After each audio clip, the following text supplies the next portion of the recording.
I have an important message for everyone listening to me right now. This bill will cost you money. It will make your gasoline more expensive. It will increase your electric bills dramatically. It will take hard-earned money out of your pockets. Companies don't pay the cost of higher energy. They pass it on to you, the customer. You need to think about what you want to pay for your gas and electricity when this bill has its full effect on you. How willing are you to pay the personal cost of global warming legislation, even if it might not make a difference? What you and I need is a bill that spurs innovation and recognizes what is possible with technology. What you and I need is a bill that cleans the environment without destroying our economy. I'm in favor of using alternative sources of energy and reducing emissions and giving incentive to invent cleaner air. I'm in favor of increasing our supplies of energy. I'm in favor of actions that will bring down your cost of energy. We are now debating an issue that Congress has been discussing for a long time. I've been involved in this global warming debate for that long time. I was a member of the original Senate delegation who attended the Kyoto Conference, at which the Kyoto Protocol was created. I saw right away that that conference was not an environmental conference. It was an economic conference with the United States as a target. Well, before that, I was also the mayor of Gillette, Wyoming, in the center of the largest coal-producing area in the nation. Like many of my colleagues, I spent a lot of time studying this issue. Some say this bill is essential. I'm not convinced that such is the case because I'm not convinced it takes the right approach to reducing emissions. We may need to address this issue, but not through the legislation that we have before us today. I'm concerned that this is a piece of legislation that will make energy much more expensive for Americans at a time when the number one issue that I'm hearing about is the need to decrease energy prices, especially gasoline. I'm concerned that we're debating a bill that will send American jobs overseas. I'm concerned we're debating a bill that will irrevocably harm our ability to use our nation's most abundant energy source, coal. I'm not a fearmonger. I'm an environmentalist. I'm in favor of using alternative sources of energy. As my constituents will tell you, we have great potential for wind energy and solar energy in Wyoming, and I'm for conservation. We need to find ways to consume less energy. I'm for inventions that reduce gasoline and diesel consumption, and I'm for inventions that reduce or eliminate all suspect chemicals and gases. But I'm not a fearmonger. We've held congressional hearings, but hearings around here aren't really designed to get at the truth. Hearings are to make a preconceived point. The chairman selects all the panel members but one. The ranking Republican gets to pick that one. Then both sides show up to make specific points and to discredit the other approach. We have a bill before us that is one approach to this issue. Now we need to determine if it's a sensible solution, and we must determine what you, the public, are willing to pay. What are we willing to make you, our constituents, pay to implement the plan that we have before us today to maybe address global warming? I suspect that my folks in Wyoming are not willing to pay the enormous costs associated with this bill. This bill's a one-size-fits-all approach. It's expensive. It creates a huge new bureaucracy. It assumes technology is further along than it truly is, and it ignores the fact that nations like China and India do not and will not have similar programs.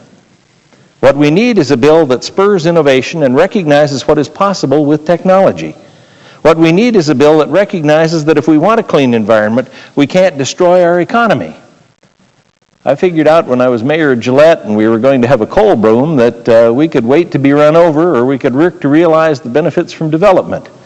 We worked with the mines. We got the necessary facilities and amenities their employees would like. We made sure they did a reclamation job that would make us proud. I also should mention that Wyoming coal is the clean coal. We ship it to all 50 states. Other states that have a lot of coal mix their coal with our coal to meet the clean air standards. Now, in the early days of my hometown's coal boom, the critics of coal said, "Don't let them tear that area up. It isn't reclaimable." Today, visitors to the Gillette area say, "Don't let them tear that lush land up." And I have to say, that's where the mine used to be.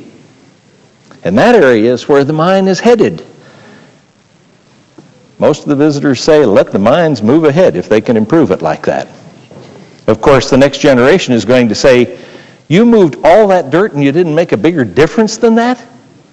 You see, the mining companies have to put the contours back exactly as they found it. That comes from one-size-fits-all legislation. People in the East got upset about mountaintop removal, and they should be upset when that occurs. But we mine coal differently in Wyoming. Our coal is in 60 to 90-foot seams under a few feet of dirt. When we talk about coal mining, the first question should be, what would be hurt by mining? The second question should be, can we improve what was there before? Are there any local needs that could be met? Wildlife is part of Wyoming's heritage. It's a part of our recreation and even our food. What can we do to improve the habitat for wildlife? These questions are all asked before we allow mining to move forward in Wyoming in the first place. Unfortunately, sometimes policy in Washington dictates that we can't do everything we want to do. A few years ago, a prime emphasis from Washington was wetlands. Wyoming was photo surveyed during our wettest spring in years, and we've been maintaining at that level. But as the mayor of Gillette, I wanted to do better. I worked to get more wetlands on reclaimed mine property. But I was turned down because they weren't wetlands before. I finally got permission for a demonstration on one mine. It worked beautifully. It looked lush. It attracted animals and birds that were supposed to be attracted. It was a marvelous success. Do you think we've been able in the next 20 years to do one other project like that? No, we have not. And why not? Because restrictive policies in Washington that Congress did have held us back. Don't try to make things better. Just try to keep them the same. Not a good policy. The Lieberman-Warner bill is an example of a similar policy. Instead of recognizing that if given the proper tools, American innovation can solve any climate crisis, this bill is prescriptive. Instead of trusting that industries will make advances and improve technology, provided they can pass the cost on. The bill assumes that technologies are far ahead of where they truly are, and it does so at a tremendous cost to consumers. You may be paying for huge costs that may not make any difference. There's so many studies on this subject that you can't count them all, but the bottom line is you can count on that this bill will be expensive.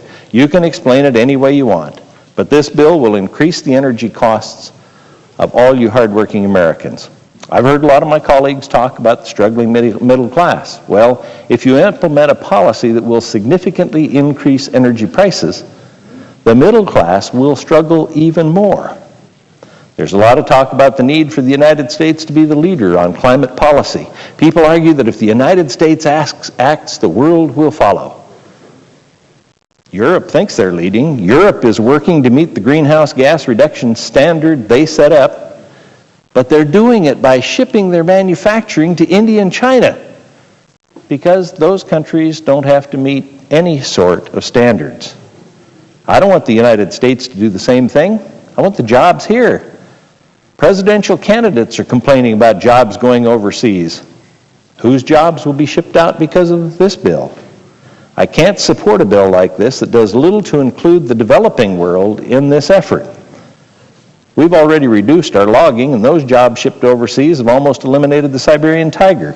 We've placed an emphasis on ethanol and have Brazilians chopping down the rainforest to plant corn. We're going to spend some time talking about this bill. What the American people need to know is that this bill costs money. It will make their gasoline more expensive. It will increase their electric bills. It'll take hard-earned money out of their pockets. Is it the right time to have this debate so that we can discuss the approach to this bill and what it's taking and determine if we're willing to saddle the people of our states with the enormous costs caused by it?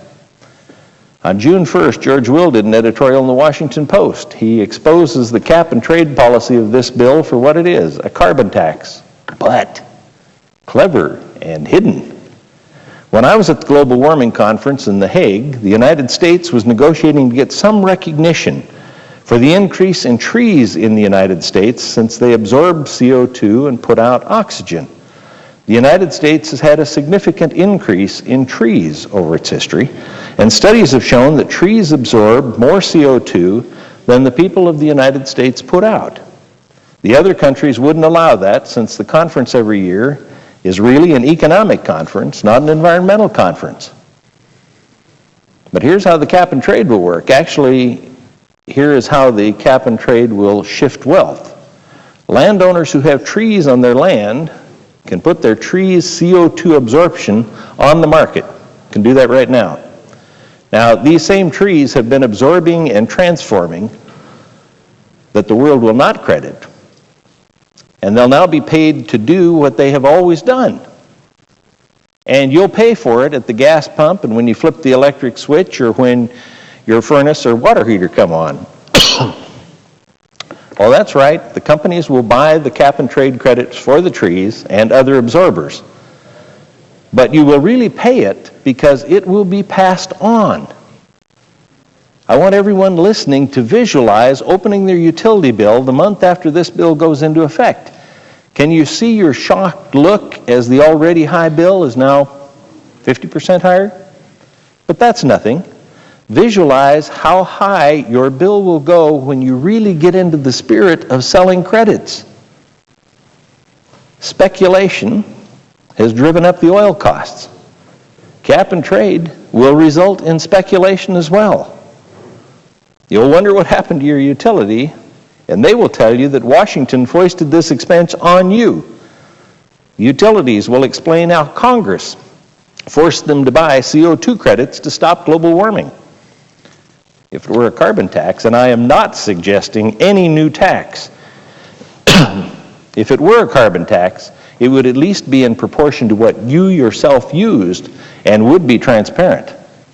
If this bill becomes law, I should have you visualize what will happen when you fill up your automobile. If you have a job manufacturing, imagine what will happen to your job when India and China, who have no constraints, get your job because their energy with no environmental controls is cheaper.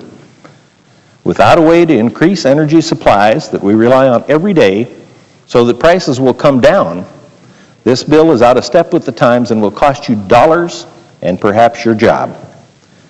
I yield the floor.